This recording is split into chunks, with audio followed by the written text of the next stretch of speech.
Get your popcorn ready for the College Baseball Insider Show with Matt Grissom and Quentin Mills, giving you all the insights and analysis you need for the weekend slate that college baseball has to offer. Oh no! Battles deep into the night! Has left the stadium entirely! Now, here are your hosts, ready to dive into the top matchups. What is up, college baseball fans? I'm Matt Grissom, joined as always by my co-host, Quentin. What's up, Q? No Florida Gators hat today? No, I had this one next to me, so I'm just going to rock it and hope the good vibes kind of stay on the head, not per se the hat. Well, if they lose, you know what the problem was, so you can bounce back during the SEC tournament. We got to iron out the kinks before regionals, so I got to figure out what works and doesn't. Well, after last weekend, do you see many kinks for the Florida Gators? I know we'll get into it in a little bit, but how you feeling right now? I'll tell you, I've been trying to be pretty objective, and I've said that they had the bullpen issue, or like Cags hasn't started well. But I took a future on them. I think it's a real deal team now. I think they figured out the bullpen issues, and Cags had his best start of the year against a still quality Vanderbilt team. Nobody saw them sweeping, but I think he's just getting in his stride pitching wise, just in time for the playoffs. That makes Florida even more dangerous. I agree. They're a team that I'm glad I've got a futures bet on. I still think there's some value there, so we can get into futures bets here later. But let's recap last week. We had a pretty stellar weekend. I went 15-7, up 11.4 units, and you went 14-7, up 5 units. Is that right? Yeah, I'm pretty bitter about it. It should have been about 10 units. Thank you to LSU. Yeah, you just can't trust their bullpen, man.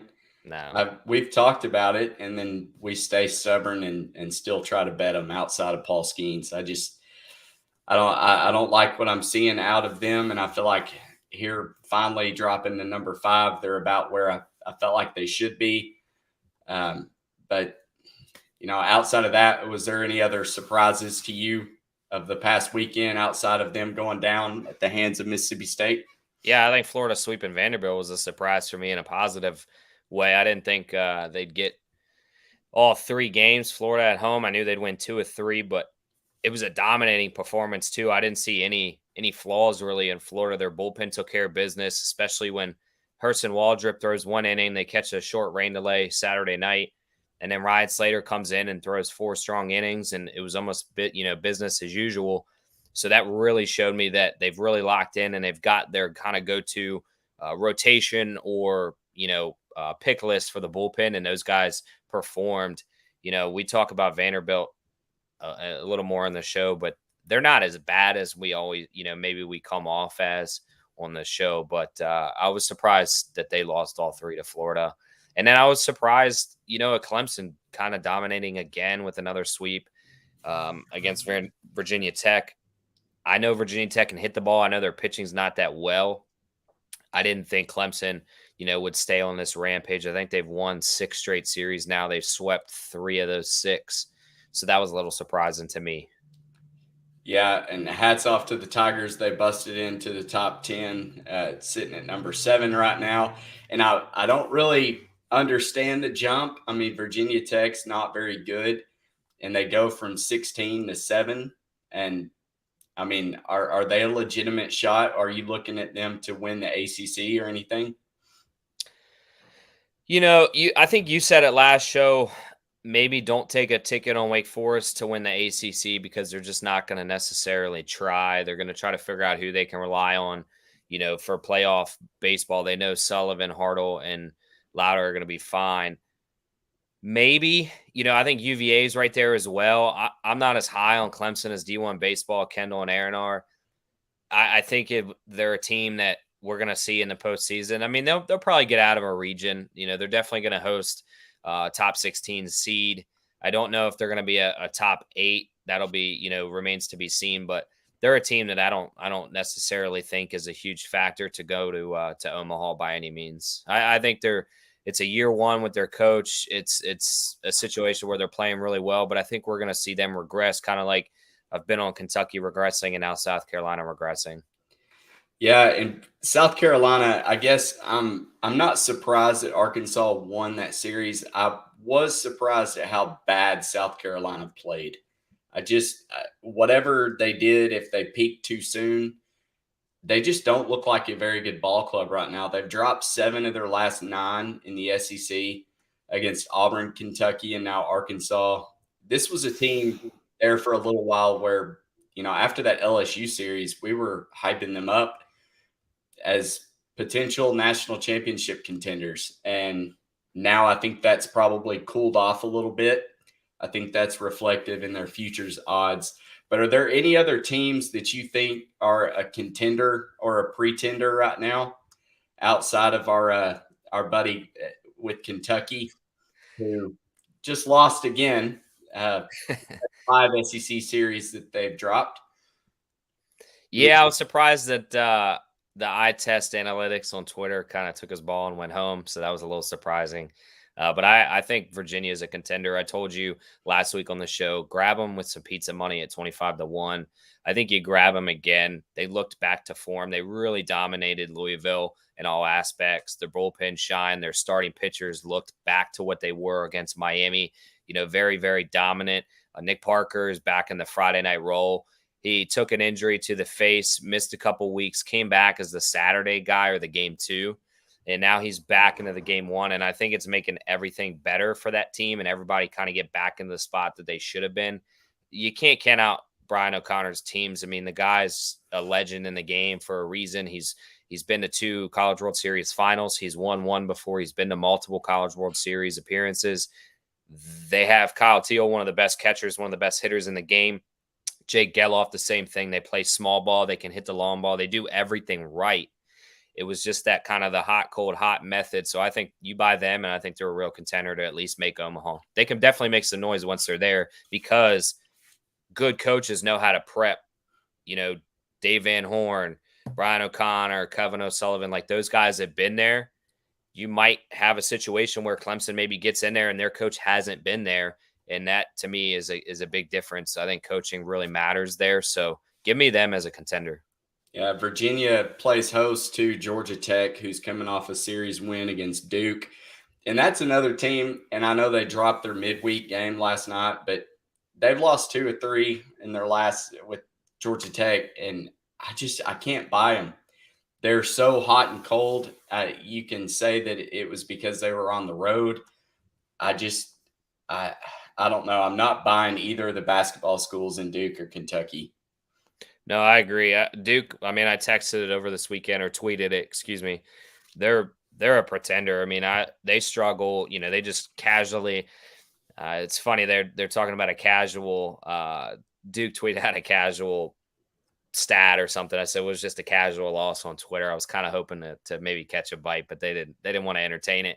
I mean, they lost to Gardner Webb. No offense to Gardner Webb. They're a good ball team. They're a good mid-major, but there's no reason this late in the season Duke's losing, a home series to Georgia Tech, and then you lose in the midweek to Gardner Webb. That team's on the decline. I watched one of their batters. They had bases loaded, and he swung at 3 of the worst sliders I've seen in consecutive pitches, and that tells me right there that they're kind of overwhelmed. They weren't even in the right batter's box. They were all the way. He's a right-handed batter, and they were all 3 starting in the left-hand batter's box. He struck out on 3 straight pitches. That tells me right there that this team is overwhelmed and not doing anything. Excuse me, they lost at home to Georgia Tech. Yeah. So that makes 1-3 in their last 4 at home. That's not where you want to be as we come down the stretch here to close out the season. They travel to Miami, which we'll get into in a little bit. But before we move on, did anything else in week 13 catch your eye? No, I think we kind of hit it. We'll kind of talk more into some teams, that we alluded to, the Vanderbilts, the Floridas, the Arkansas, the UVAs and stuff as we kind of get to the week 14. But if something catches mind, I'll jump back in. But as of right now, I'd probably say no. I think we covered everything.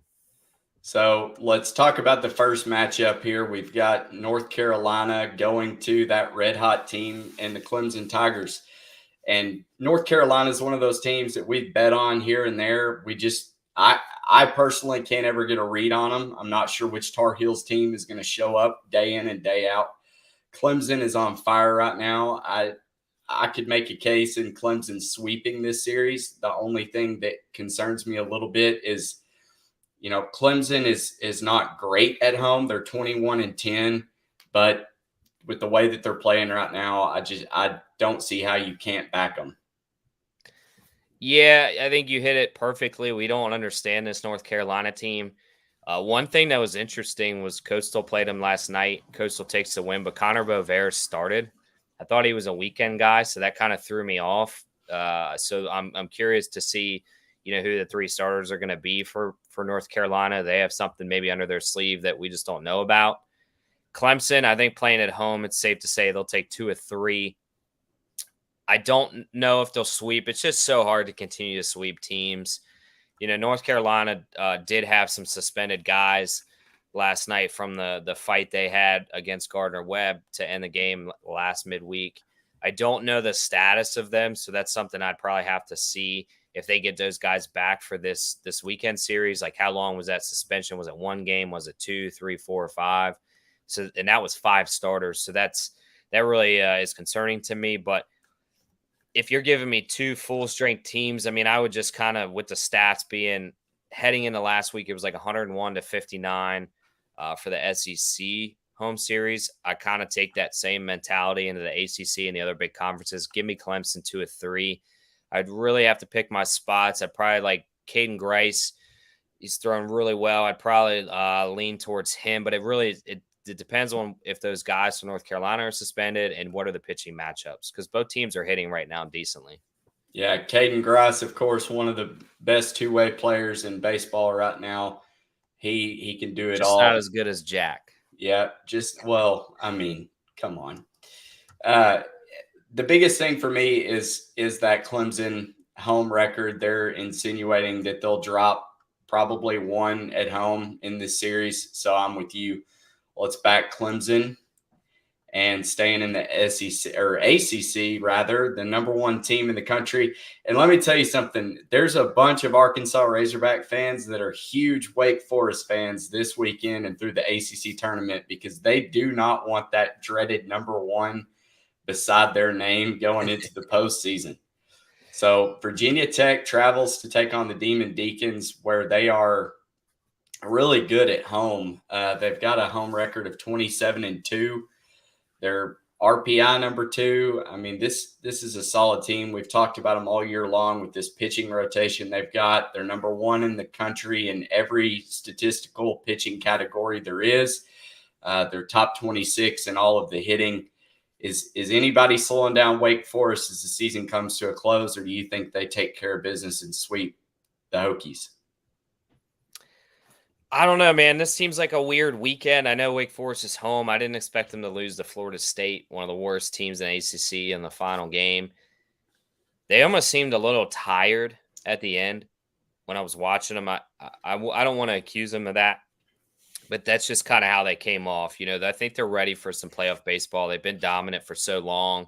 Now they're the number 1 team. Their RPI is obviously top.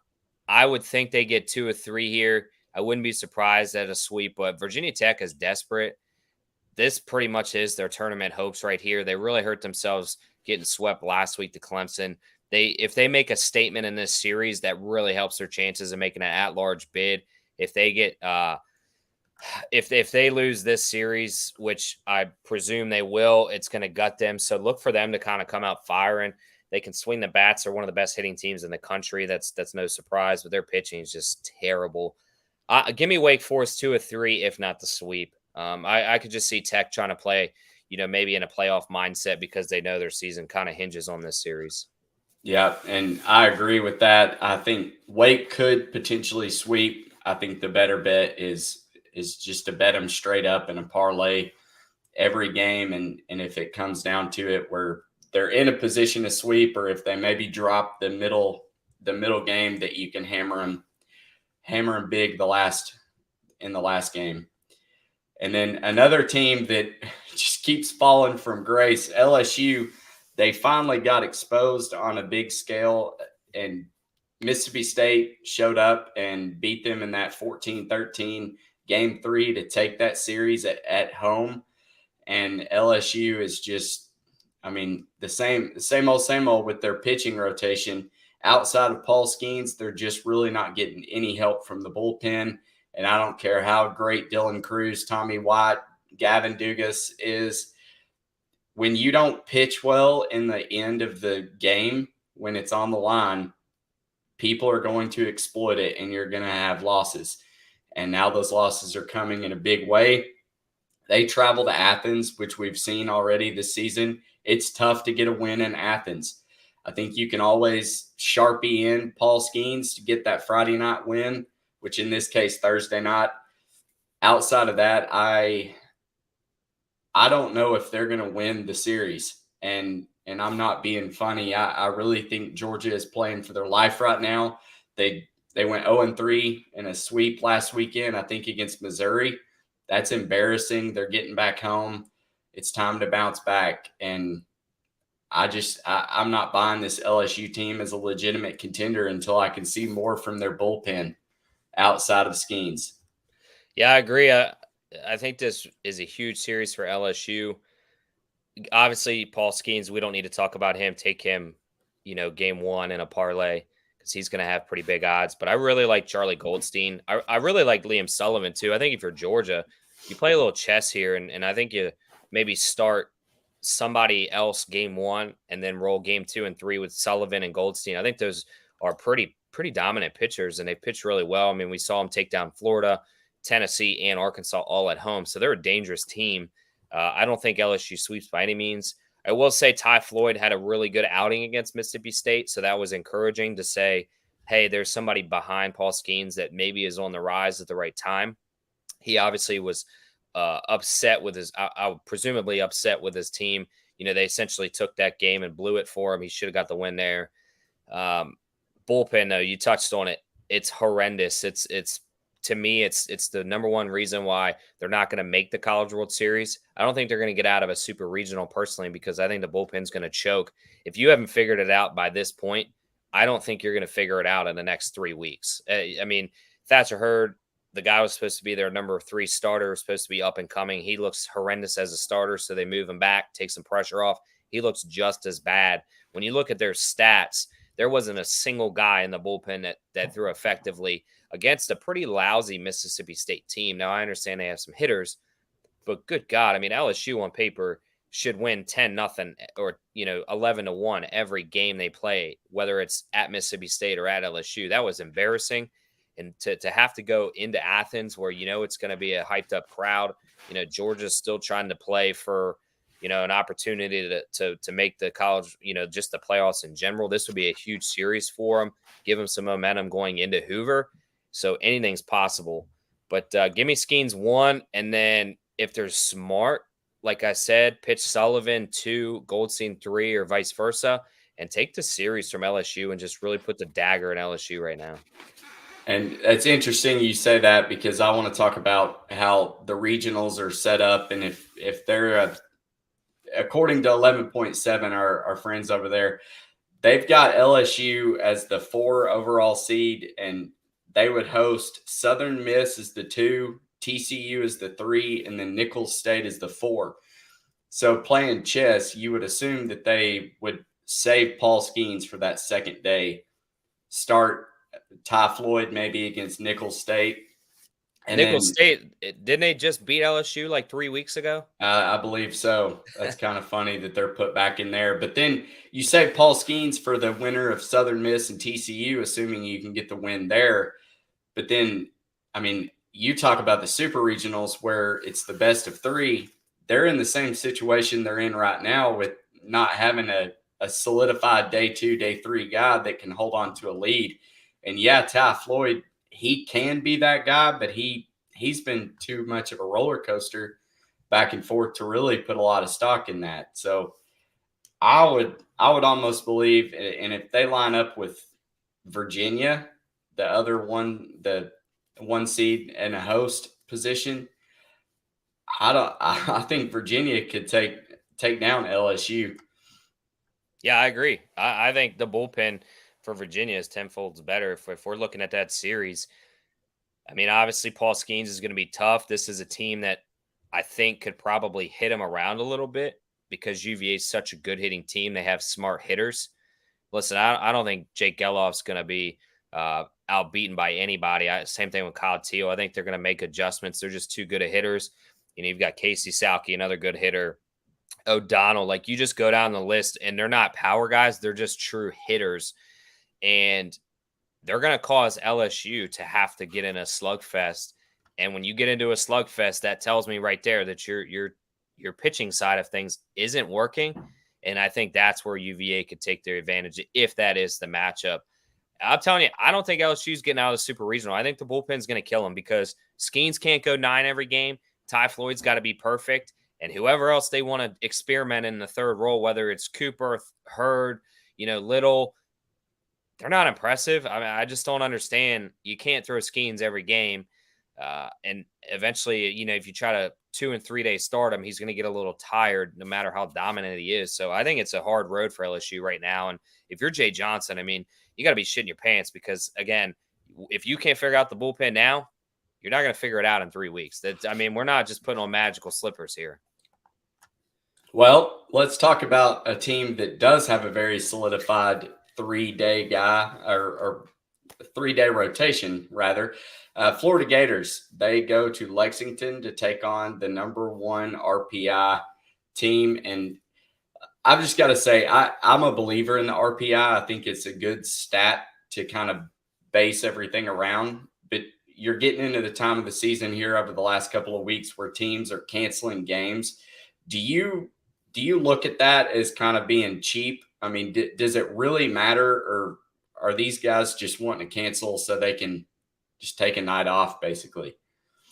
I forget who tweeted it. I did agree with it. They pretty much said, like, it is kind of bad when a team is punished for winning a game. I think if you took the the punishment factor out for winning, I think they would stop canceling the games. But they're playing a game, right? It's chess. Sometimes you're gonna just not play, or you're gonna take another option or game plan to kind of get further along. And credit to the coaches. I mean, it's kind of petty. These smaller schools, I would imagine, probably still get paid when maybe a Kentucky or Florida cancels on them for RPI reasonings. I don't know that to be factual. I hope they get paid because it's not on them. They played the schedule they're supposed to. But I think it is unfair to take a team who has a midweek game and punish them to win. Take that out, and I think we have a better RPI. If you lose that game, obviously you drop. But I think there's some tweaking that could be done now that we're kind of playing some loophole games here. I think that's the best thing. It is a good system. I think it just needs tweaked. So how are you feeling as a Gators fan going to Lexington? Because I personally would be a little worried. I just feel like with what Kentucky is playing for at this point, they really need a bounce back series, and I think they could get it at home. Similar to how South Carolina mailed it in a few weeks ago, which that may have been indicative of a bigger problem for them. But I don't know. I could see Florida kind of, I don't know, looking past Kentucky may not be the right word, but their eyes are in bigger places. I feel like they want to get down to Hoover, take care of business as much as they can in the SEC tournament, and then they're in that, national seed picture already. I don't think dropping a series against Kentucky is going to change that. I don't really know how to attack it, but I'll let you dissect the Gators. You seem pretty confident.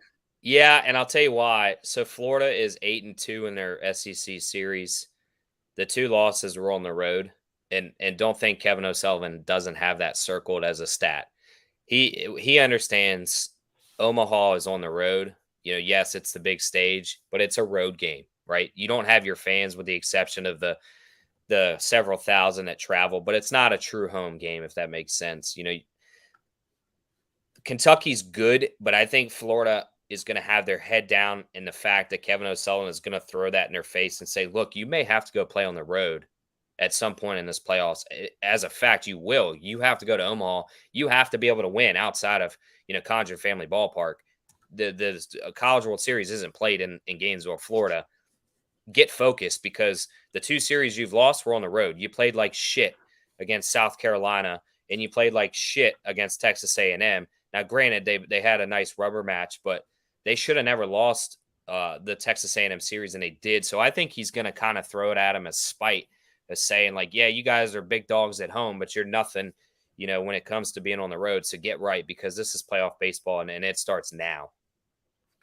I like it. Maybe dead wrong though, but if I'm maybe they should get you in the locker room before the game to kind of hype these guys up. Hey, if Kevin O'Sullivan, I'll work for free if you just give me jerseys, on-field hats, and endless sunflower seeds. We got a deal. Well, let's move on to the Arkansas Razorbacks. This is another series that, as a fan, I have to take my Razorback hat off and look at this series unbiased. And I know Vanderbilt is dealing with pitching injuries right now. I know that they had a horrible weekend last weekend. They're back home. Arkansas has somewhat struggled on the road this year in SEC series, most notably probably getting swept by Georgia. This is going to be a tough match. I feel like Arkansas's offense, getting Wagner back, is going to be able to capitalize. And I don't know if Vanderbilt has the bats. I mean, we've talked about it ad nauseum now with them being in the triple digits, basically every hitting category in college baseball.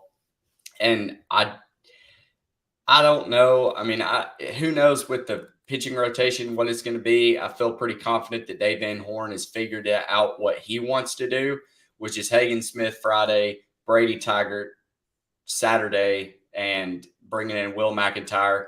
He is going to let Tigert throw about 50 to 60 pitches, which, depending on the pressure situation, because as you probably know, that's what matters. I mean, how many hard innings do you have to fight and get out of? So realistically, Tigert could, if he comes out looking really solid, he could maybe go 4 or 5 innings for us and then let McIntyre go the rest of the way.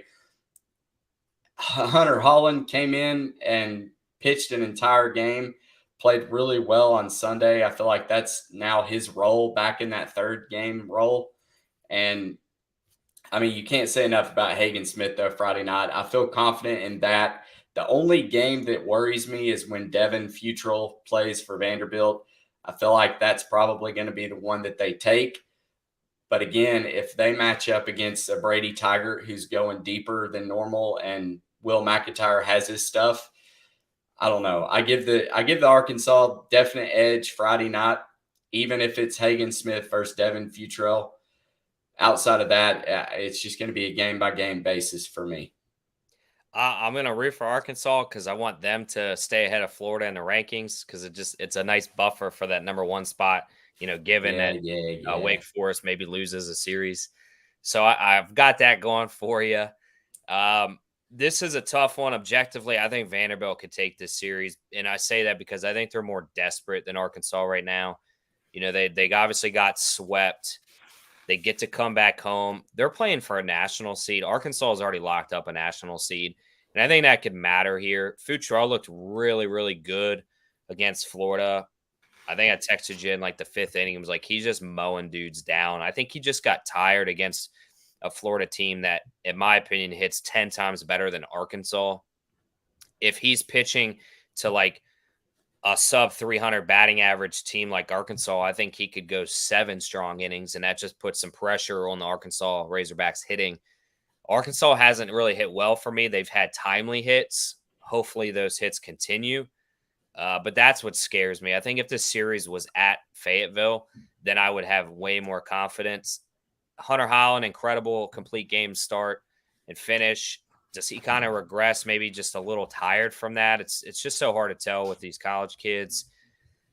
I wouldn't be surprised if it goes 2-1 either way. I don't think it's a sweep series, but I might, like you said, kind of roll the dice on Vandy with Futrell, and then depending on when he starts, if he's a game 1 guy, kind of go from there. Like you said, Tigert, he's thrown 1 inning, 2 innings, 3 innings. Now he's up to the 4 and the 5. He looked really well. McIntyre didn't look that great, in my opinion, in comparison to Tigert. The offense was flat. They've got to have an electrified offense to beat Vanderbilt because, again, I think Vanderbilt's really desperate right now. So a little bit of breaking news: Peyton Stovall is done for the season. Dave Oh, Van Horn just announced that he's got a torn labrum. that's So not good. just add that to the list of more injuries. However, I will say Peyton Holt, that's been stepping in for Peyton Stovall, he's playing lights out right now. Oh, I for mean, sure. the dude got on base, I think, every at bat this previous series. He And seems pretty comfortable now too. yeah, and another guy, Gage Wood, who's coming in out of the bullpen.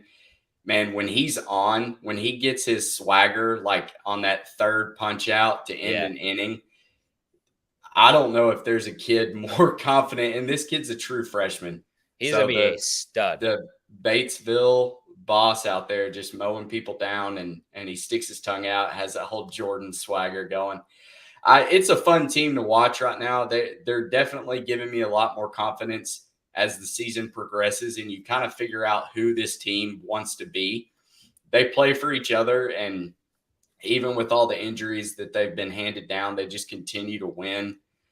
And I don't know. I'm excited. The ceiling, I don't know what it's going to be, but the floor looks really good for Arkansas right now. I mean, at the very least, I feel like we should be an Omaha team just because of the talent that they've got and the way that they're all playing together. So we Do will they see. what Wagner, what's his situation? Because I kind of, if I'm Dave Van Horn and he's ready to go, I would want him in this series to kind of get ready for Hoover.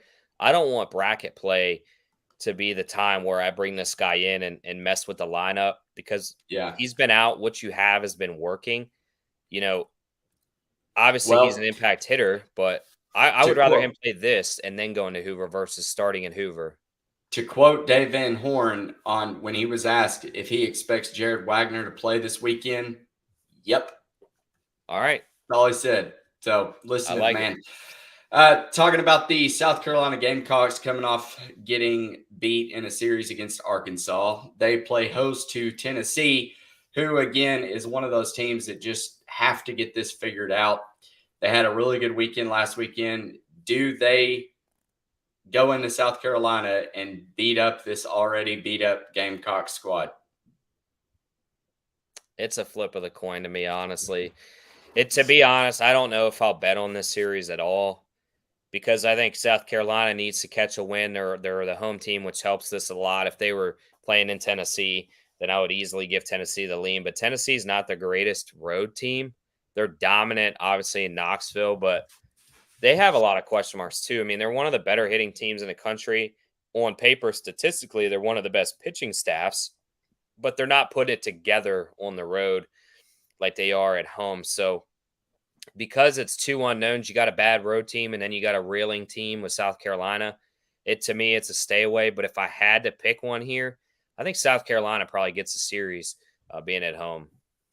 Well, 11.7's pick'em contest, of course, had Tennessee and South Carolina. I had to go with Gamecocks just because of that atrocious road record for Tennessee. They are 3-12, and I just think South Carolina's got to be the more desperate team here. They could maybe, if they take the series, maybe even have to sweep to get back in that national seed picture. I feel like South Carolina is beaten but not broken right now. So maybe they can step up and get a win or two. It's going to be tough. I mean, Tennessee, like you said, on paper, they are one of the best pitching staffs in the country. They're 3-3, 2-2 in ERA, whip, on and so forth. But it just doesn't travel. And for whatever reason, I can't figure it out because it should. I mean, pitching should be one of the best things that you can travel with and have confidence in. Moving on to another team that I just have no confidence in, the Duke Blue Devils. As we touched on earlier, they dropped last weekend series at home. They dropped a midweek to Gardner-Webb. They go in to take on another team that, once again, have no confidence in the Miami Hurricanes. Let me ask you, as kind of a resident Miami fan, because of it's your dad, right? It's the Hurricanes fan. Yeah, he made bad choices in life. Is Miami a legitimate team? No, I think they're legit as in like this series, but listen, they shouldn't. Their head coach, if you're a Miami fan, you should be rooting for Miami to lose every game. Gino DeMar's nothing as a coach. The only reason he is the coach, many believe, especially inside of like the Hurricanes chats, is his dad was, if like one of the, if not the biggest donors to either Miami athletics or Miami baseball specifically. It's kind of, you scratch my back, I do yours. They had the same issue with Manny Diaz, the head coach of the football team, or the ex head coach. His dad was a city mayor, so it was kind of a favor. It seems like that's kind of a recurring thing for Miami. Gino, in my opinion, if he makes this team legit, that's the worst thing for Miami Hurricanes baseball. They got to get out of there. They got to get a real coach. He can't recruit. He doesn't hit the portal. He's not a developer. His guys just suck. The only one, like Yanni Morales, is money, Blake Sears money, but outside of that, they've got so much talent on paper coming in. They just don't end up, kind of panning out. And obviously, it's when you have the same coach having these same consistent issues, that's it. So I think they're a contender, especially if we look at last year. They should have beat Ole Miss in the regionals. They gave that World Series to Ole Miss. They had them on the ropes. They had Ole Miss beat to eliminate them out of a regional, and they let them slip in. And by not pitching Walters, and that killed him. And obviously, we see what happened. So, from a coaching standpoint, from a player development standpoint, from just a roster standpoint, they're a contender. They're a pretender. Yeah, that was a really frustrating series for me. The regional, there was rain for the first 2 days, and Yeah. like only half a game got played. Then it got pushed into the week. I mean, that was it. Sometimes it takes that to really make some noise in college baseball, and you're going to have it. I remember a few years ago, Arkansas was playing a game at like 1:30 in the morning Yeah. because of rain delays. It gets crazy. When it gets crazy, it gets inconsistent as far as what the best teams should, if they should win or not. Well, it cost Florida last year. They had an 8-hour rain delay. They didn't play till like 11 o'clock, and they lose that game like 4-3 or 4-2. But they were up 2-0 heading into the rain delay in like the 7th inning. It's the lovely things about college baseball postseason. For sure. One team that will miss their postseason star in Ivan Melendez, Texas Longhorns take on the West Virginia Mountaineers. This is a series that I really feel like West Virginia will get exposed for not being great. I mean, hats off to him. JJ Weatherholt is outstanding, but they haven't really faced anybody because, let's face it, the Big 12 is just not very good this year. Texas, though, I mean, on paper, their pitching staff is pretty solid. I think it's better than West Virginia's, which I just saw ERA. They're 20th and Texas is 19th, so barely. But I just feel like Texas is hitting their stride right now. They're 3-1 coming in after last weekend. Lucas Gordon is probably going to pitch and get the win. Outside of that, I mean, LeBaron Johnson Jr. is playing really well. They got the other kid back. Is it Tanner Witt? Yeah. And he's probably more of that starter role / opener or coming in as a closer. But what do you think in this series? I think outside of JJ Weatherholt, West Virginia's offense is probably going to struggle against the pitching staff of Texas. But do you have a lean either way? I think Texas wins this series 2-1. West Virginia, I think you said it well. Outside of Weatherholt, in my opinion, Blaine Traxel is the one pitcher they have that's a stud. They really don't have anything. And then for them to go on a road against a Texas team that really needs a series win, Texas, they're not hitting the ball as well as they normally do, but they're starting to find their groove, if that makes sense. Like they're hitting their baseball as best as they have this season, but it's still not kind of up to the Texas standard. So they're still looking to kind of improve that. And I think they'll get a good opportunity here to be able to host West Virginia. Now, the one thing I don't like is Texas doesn't do well against the RPI top 25. We obviously see West Virginia is in that top 25 at 17. But I think with them getting Tanner Witt back, that was a huge confidence. LeBaron Johnson's pitched well. Lucas Gordon's pitched well. I think they're going to be able to have good pitching outings and hit just enough, to get 2 or 3 wins here. I think West Virginia gets one. I don't think Texas is elite enough to take the series as a sweep, but my money would be on Texas. I wouldn't play them on a parlay. I don't know what the odds are going to be because I don't have a good feeling on them. I would imagine when Gordon pitches, it's going to be kind of in the 195 range, depending on if Blaine Traxel's lined up as game 1 or game 2. If they're anything, larger than 175, they're probably a stay away for me. If they're 175 or better, then they're a single play for me. No parlay for Texas. Yeah, I'm right there with you. I like backing Lucas Gordon. He's been pretty solid. And Texas had a weird series last weekend against San Jose State, which they dropped one, but ultimately won the series.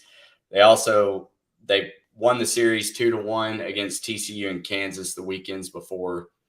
So I don't know. I think Texas probably does win this series ultimately. I think I picked Texas in the Pick'em contest, which I'm still trying to win. I'm coming for you, Blake or Mayfield. That 11.7 contest is a lot of fun. I mean, they throw you some curveballs with throwing like Mercer and Samford, teams like that in there, Kent State, Ball State. I have to really start doing some digging to figure out, okay, tell me one person that plays for either of these teams. Yeah. It's pretty tough, but it's been entertaining to say the least. Outside of that, are there any other matchups that you're looking at that you think will be good that you want to cover today? Yeah, I think we ride the Virginia train. I think the Cavaliers continue to roll. I think they're catching their stride again. They're getting hot at the right time. They figured out their pitching rotation. Their bullpen's doing well. They're hitting the ball well. They're playing fired up. So I really like them. Obviously, I'd have to travel to Maryland to catch a Virginia line. If you can get a line on them, I don't know where they're going to be with Georgia Tech. I mean, they're going to be pretty heavy favorites, but they would be a nice parlay team. I have good confidence in them. I'm looking at the ones you have here. Southern Miss wouldn't be bad. They're playing really good ball right now. Louisiana's good, but Southern Miss is at home, and we know Hattiesburg is a tough place to play. That would be one series to look at. No really Pac-12 matchups. I mean, who's Oregon State playing? They just came off a midweek loss. Do you have that?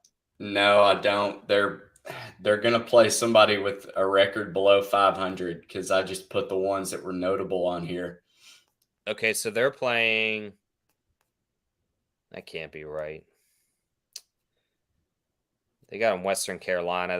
But I'm looking to see if that's a midweek. No, that's a 3-game series. Yeah. I mean, put Oregon State in a parlay every single day. That should be a 3-game sweep for them playing Western Carolina. Heavy odds, though. They're probably going to be 450 odds, I would imagine, somewhere in that 350 to 450 range. I would stay away from the Pac-12 outside of them. I think what helps them is they just lost, to Portland, so they should be fired up.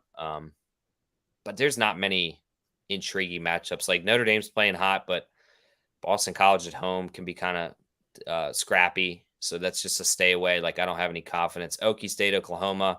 Yeah, that's a rivalry where you're not getting Oklahoma State at home. Maybe that's worth staying away, because Oklahoma could unless you get a huge number on Oklahoma, then maybe take them at home to kind of win a rivalry series.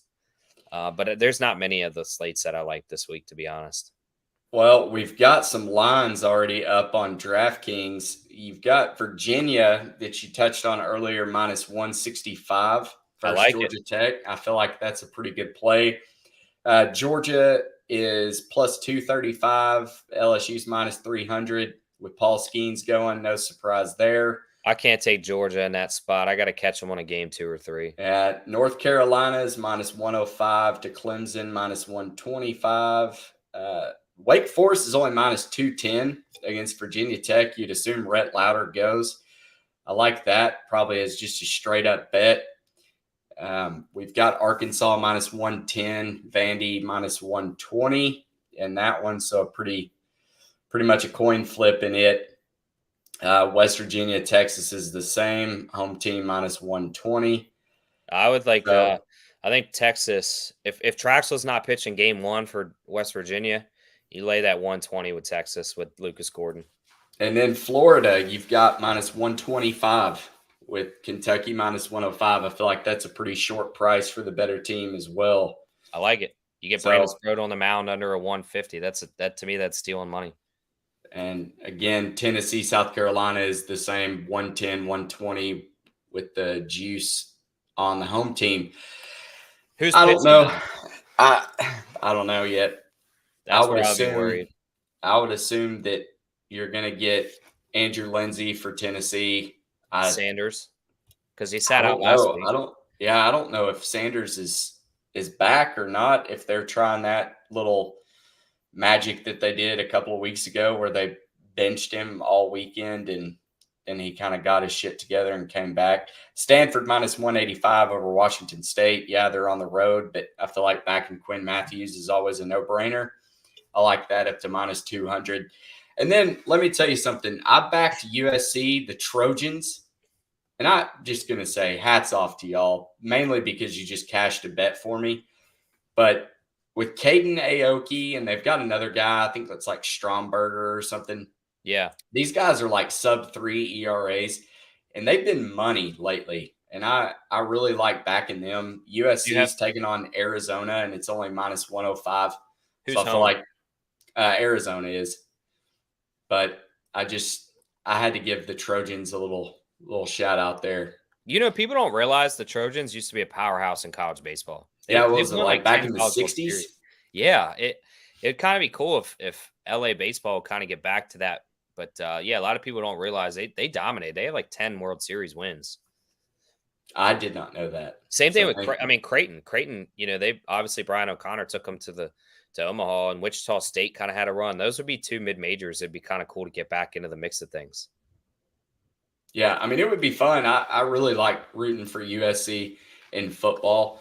That was one of those teams that, I mean, come on. You had Matt Leinart, Lindell White, Reggie Bush. Yeah, they were getting cell phones back in the day. Dude, that was the most fun team to watch. And I remember buying a USC shirt, and I told everybody I was going to go to USC because they were really good my senior year of high school. I wanted to be a California kid so bad. But ultimately, you watched the 06 to 08 Gators. Oh, come on. Chris Leak. Little Tebow action. You stole that SEC championship versus Arkansas because Reggie Fish didn't know what a fair catch was. I was there. That was like a total shift in the world right there. And Florida just ran away with it. But they did have this guy by the name of Percy Harvin as well. Y'all had a pretty good football team. I think half of them are in jail or dead now, but that's fine. You know, we got take titles. what you can get. So I'm excited. We're nearing the end of the season, but that does not mean the end of the show. We're going to continue doing these breakdowns. I'm really excited. We're going to do a conference tournament preview show as well as a regional preview show right after the tournament teams and stuff are announced. I will actually be in Las Vegas during the college baseball show. I guess it's a selection show, just like basketball. Yeah, so I'm really excited. Yeah. I think it's like at 8 a.m. Vegas time. Or like a Monday or a Tuesday. It's weird. Yeah, it's Monday. But I'm going to be down there at the book hoping that Jeff Benson and Jeff Davis start hanging lines for conference tournament or for regional winners because I'd love to get some bets in before I left town. So stay tuned for that. The conference preview show will probably I'll be in Las Vegas that Thursday night. So maybe we can either hit a Wednesday afternoon show again, or I'll have to do the Thursday one from Las Vegas. But make sure you're following us along at CBSB Insiders or collegebaseballinsiders.com, where we post all of our content. As always, thank you for everybody that tuned in live. And if you didn't, I hope you're watching this over the weekend and getting some winners. So, Q, got anything else? Let's just not have collapses by Wake Forest, LSU, and some teams that have no business losing to get my units up, because I've just absolutely been raped by some bad losses, and it's getting frustrating. Well, my units should be way higher. If you could give me one absolute lock, I don't care how big of a favorite they are, to sweep a series, who would you take? No, it's a curveball. We didn't prep for this. No, I mean, I'm looking at the matchups. Man, I would say it would have to come down to either like UVA or man, I really could see Florida sweeping Kentucky. I'm not saying it's going to happen, but Bold. if That's you had bold. to put that on me, if you just look at it, it's a team. I mean, Kentucky has to hit way more hits to score because they can't hit a home run. And they got like 40 in the whole year. I mean, there's high school baseball teams with more than that against just if Cags, and I say this, it's a perfect world. If Cags pitches the way he did the other night, there's no reason why they can't sweep Kentucky. They took Vanderbilt. I'm going to take the easy way out. I'm going to say Auburn is going to get the home sweep over Missouri. Missouri Well, you is didn't even, dog shit. They're not going to. that was the one we covered. I was just looking at the lines. Oh, I I get. thought it was just kind of what we covered. I gave you no rules. You All could right. do with it with what you wanted. I think But UVA would be my pick. I did get a DM from a guy that wanted me to talk about the Auburn series and Alabama series. Unfortunately, I still don't see Alabama lines. So, That's being that hard this is a because they're such a college, good team. this is a college baseball betting show. Do So it's we kind of real all quick, centric around the lines. But because of that, that's a good kind of last question I have. If you're the NCAA and you get into tournament ball, do you start posting lines for Alabama or do you shoot yourself in the foot? Whether it's regionals, super regionals, and not post a line. I think you have to post a I line. don't know how you can't. I mean, that's stupid. I would love to be able take- to talk about them. I want to take Alabama to win the SEC tournament. No, you don't. Yes, I do. I do. You want to donate, just send it to me. I'll send you my Venmo. All right. Go follow us, collegebaseballinsiders.com, and follow all of our best bets. I'm going to try to do better about posting the graphics. I usually get them out on Thursday or Friday series, and then I usually take the weekend off where I'm just tweeting them out. It's easier. I've got a 4-year-old that's running around usually throwing a ball at me.